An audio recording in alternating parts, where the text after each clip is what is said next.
So a lot of the times patients come to us with a diagnosis that is already made, or we do the scan and we make a diagnosis per se of any uterine anomaly, any ovarian cyst, other polyps and endometriosis, all of these diseases or pathologies.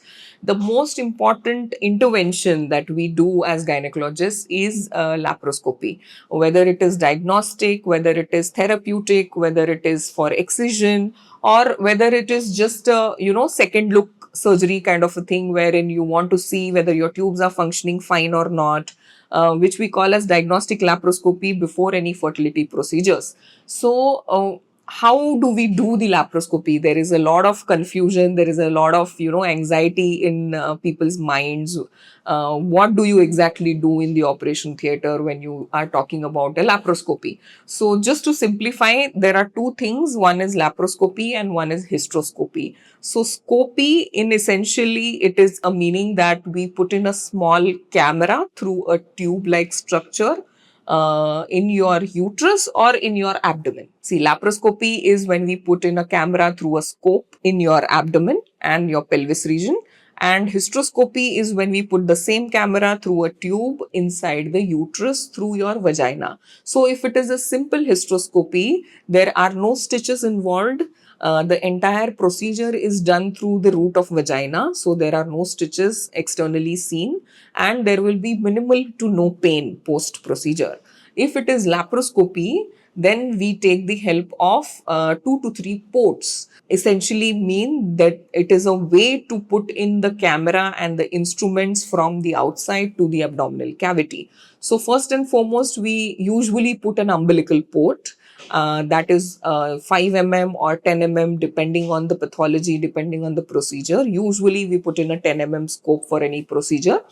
So it is done just below the umbilicus or within the umbilicus for practical purposes. When we put in the scope, we put in a camera along with the scope, and we just have a look inside the abdomen where there are any adhesions present, where there is a pathology, if there is any bleeding vessel or any other sort of things that we should be concerned about.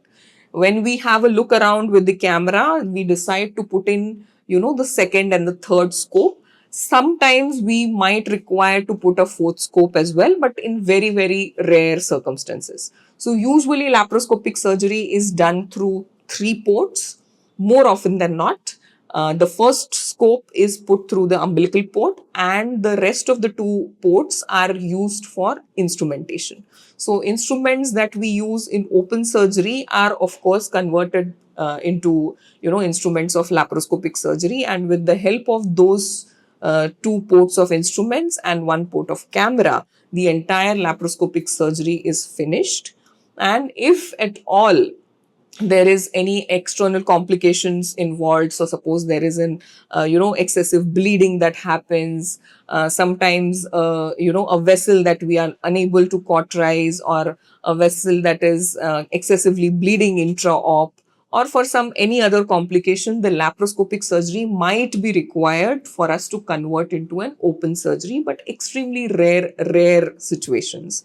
So this is in short how we plan, prepare and map out the laparoscopy and hysteroscopy procedures. For your better understanding, you should be aware what is happening to your body when you are advised to undergo a laparoscopic procedure in the OT.